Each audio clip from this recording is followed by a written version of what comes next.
Yes, I did it. After 5 years and over 3,000 hours in this game, I have finally hit Grand Champion, and this is how I did it. So this joyous occasion happened on a Sunday a few weeks ago. I was playing particularly well and had bottled the chance at a promotion a couple of times on my stream earlier that day, which, by the way, I stream every Wednesday, Friday and Sunday over on Twitch, so if you want to come and hang out or have any questions about any of my videos, come and join me over there. There is a link in the description below. I'd also really appreciate it if you could hit the subscribe button. It really helps me out, and I'm getting super close to 1,000 subs, and I would love to reach that by the time Rocket League goes free to play. So if you like the video, there's more content on the channel and more content coming soon, so please do hit subscribe if you like it.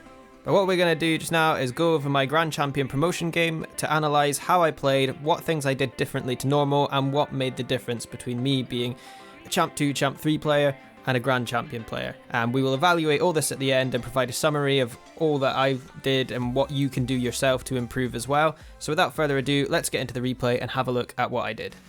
Okay, so here we have our Grand Champ rank up game. What we'll do, we'll go through this and have a look at what we do well and what things we've been working on to help us get to this point. And right here off the bat, we see a nice little challenge, a little patient play because we've gone up the wall, made sure that we are going to win this, and then put it off onto the side wall. Teammate wasn't able to get it, so our opponent ended up coming back, so we went back to goal, and then we realized that our teammate is in net here, so we wait patiently. And then right here, this is something we've been working on. We've been making sure that we look at our opponent as we are going into a challenge like this, seeing their angle, and then what we do is we try and force this into an area where there's nobody else, so that our teammate can get there before our opponents. As it turns out, we didn't get the best touch on it, and it has gone to our opponents, but it's not the end of the world. Teammate wasn't able to get that. We were hoping that for a little bit better touch, but unfortunately that wasn't to be. So here we see another good play here. So what we do is we cut across the field because the balls go in this side. So we move across to make sure that it looks like we're going to cover this space. And then what we do, we let them take over the ball, we turn towards our own net to make sure that we're getting this shadow, and then we are able to pop this off the side wall and get our teammate to come out. Oh no, this isn't very good. So what happens is we demo this guy, and then what we should have done is seen our teammate there, and then when we turn around we end up bumping him. So that's a bit of a problem because we could have probably scored from that, but it's alright because we do win this game.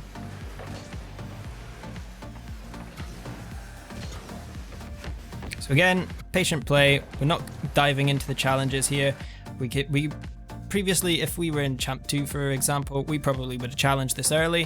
What we do, we wait for this patiently, wait until it's actually coming to our net and there's going to be safe, and then we make the challenge and it goes to a safety. He ends up going for boost, which helps us a lot, and then we pop this across the goal and my teammate doesn't put it in. That's unfortunate, but I think the defenders had the net covered, and oh no, what happens here? We challenge far too early. So if we look at this again, we'll see this pop out, and what we should have done is continued our rotation back. We should have gone for a wide angle, just going down the center line and making sure that if they hit the ball, we're going to read it. We could have gone for a shadow play actually, which probably would have been better. So continue along this line that we're taking and then just shadow defend as we did on the previous play. So luckily they don't score, and it comes out to the midfield where I am. And am I able to put it in? Nope, I have put a very soft touch and it's come off the post, and then our opponent has made the clear, but our teammate has popped it in on our behalf. So all good. 1-0 up. So we win the challenge there. We recognise our teammates going, so we go back for the corner boost. And we allow our teammate to push up. We sit patiently in midfield. We get a little bit of lag, and then I think the lag has thrown us off a little bit because we didn't get the best aerial here. This is probably one of, I think, 2 aerials that we go for in this game. That's something again that we will go over at the end. We don't aerial much in this game at all, and we didn't aerial much in the entire rank up process because it's not really necessary. Half the times, if we go back to this aerial, when this ball goes up into the air, there is no pressure on this ball, so we could have just turned around, played this patiently, and waited for this ball to come to us, but instead we kind of rush it.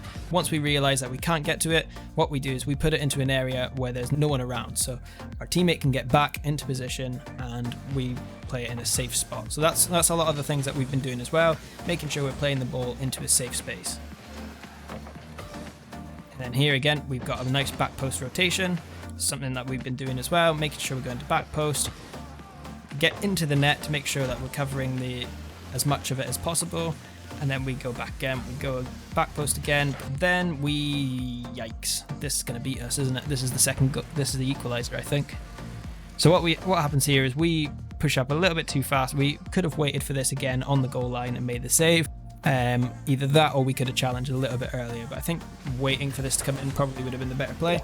Ends up getting past us and it goes into our net, but like I said, doesn't matter, we win this game. So what we do there is we have a little wait on the wall, just to make sure that just to check to see if our teammate is going to pass us the ball. I think he did try to, but then it goes a little bit behind us, so we end up just bailing out, getting into a safer position, and here we are just waiting patiently for the ball.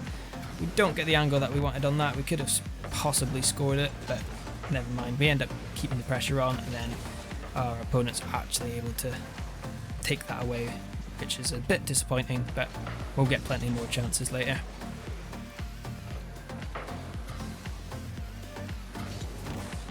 Okay, so there we didn't get the best touch on that. We probably could have been a bit more patient here. What we could have done is gone up the wall and then popped it out into the midfield, or tried to go up the wall with it rather than hitting it back to our opponents. But I think I was trying to get a pinch out. Again, something here that we do is we realise that we're not in a good position, so rather than trying to turn here and attack the ball, what we do is we go around here, we go towards our own net and make sure that there's not going to be any danger coming to our net, which is a big thing that we'll go over later. So again, we go back post and then we realise that it's coming out this way, so we wait patiently while our teammate's there. We can see our teammates got it covered, so again here what we do, we just wait. So we don't go straight in for this ball. We could have gone to challenge it here, and we probably would have done previously, where we would have gone, okay, this is coming towards our net, what do we need to do? We need to get rid of the danger. But what we realise now that we're much better and much more aware is there's no urgency to get rid of this ball. He cannot score from this position. So what we do, we go back a little bit, wait until he's actually turning towards the ball, and then we can get the challenge on. And we actually win the challenge, it goes up, and then apparently we can hit the ball back to the opponents. I think this is because I didn't actually check to see where my opponent was. What I should have done is turned off ball cam, checked to see where my opponent was, and then once I saw that he was further away than I thought, then I would have been able to play that around him. So even watching this, there's still things that we can pick up on that we know that we need to recover. So here, wait patiently for this to come down. We get a little bit put off by our opponent, which is a shame, because we should have made this clear quite easily. But because our opponent goes up, I think that made us panic a little bit. What we did there, we tried to get a pass off. Again, we're looking around the field, seeing where everybody is, and we realise that our teammate is in a good position to score if we can get a pass off to him. So we try to get the pass off. We don't actually get the best touch on it, and it ends up going a little bit too far forward. So then our opponent is able to read it, but it's not a big problem.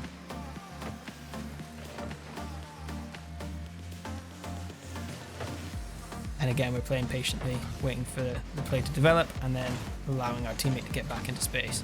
We missed the challenge, that's fine, because our teammate is back because we waited patiently. He's able to get the challenge, and then we pop this one over him. He's actually done very well and faked the challenge. And we go for another bump play, but we weren't able to get it. So we pick up their boost, and then what do we do as soon as we pick up their boost? We don't go the same direction as our teammate. We go across the field, make sure we go back towards our back post, and then we actually go to our front post, which is a bit disappointing, but it's not too bad because it looks like we were able to get it. And then what we do then is, once we realize our teammate is actually in a position where he can take it, we back off a little bit and make sure that we're going to be in a safe space. So ball comes up, it's going to go off the backboard, and we read it off the backboard very well, which is something that I wouldn't have expected me to actually get. So that was very good play from us. Could have been better positioning initially though. And then there we just actually get a good chance on the ball, but our opponent is able to get this just before we're able to put it in the net. So he gets a good clear, goes to our opponent, not our opponent, our teammate even. And then we just follow it up, we fake a challenge, and then it comes back to us. We notice that our teammate's closer to the ball, so we let him take over, and then we just pop it off the sidewall, and we are unable to tuck it, which is a shame. Grab their boost. Would have gone for a demo, but I think we stayed safe. So that is the second aerial.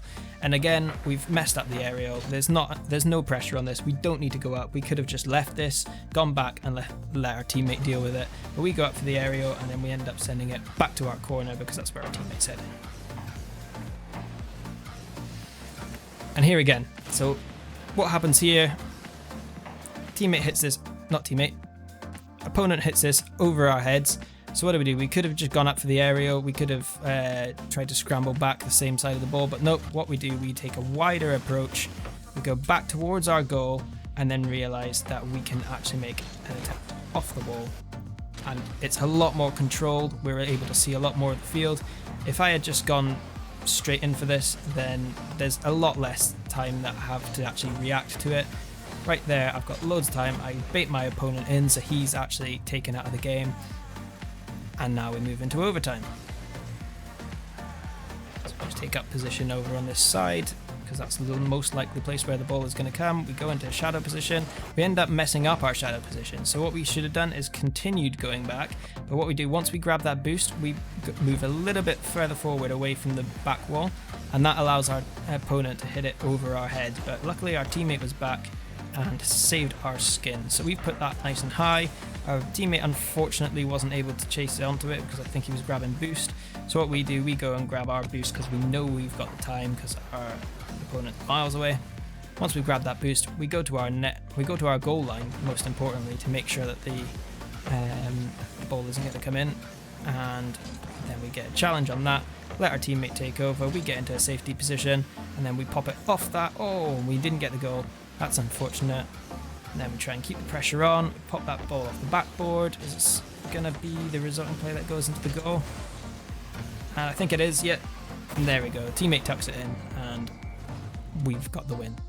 Okay, so what did we learn from that and what can you implement into your game to get yourself to Grand Champion 2?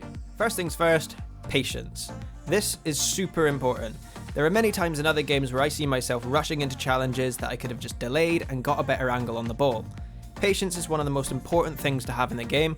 If you can check the field and see that you have time to get into a better position, then definitely take that option.